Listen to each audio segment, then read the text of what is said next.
Ne yapıyorsun evlat? Bence kral son yarışını bitirebilmeli. Ne yapıyorsun evlat? Bence kral son yarışını bitirebilmeli. Ne yapıyorsun evlat? Bence kral son yarışını bitirebilmeli.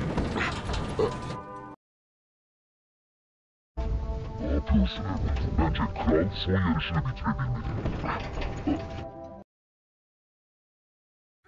Ne yapıyorsun evlat? Bence kral son yarışını bitirebilmeli. Ne yapıyorsun evlat? Bence kral son yarışını bitirebilmeli. Ne yapıyorsun evlat? Bence kral son yarışını bitirebilmeli. Ne yapıyorsun evlat? Bence kral son yarışını bitirebilmeli. Ne yapıyorsun evlat? Bence kral son yarışını bitirebilmeli.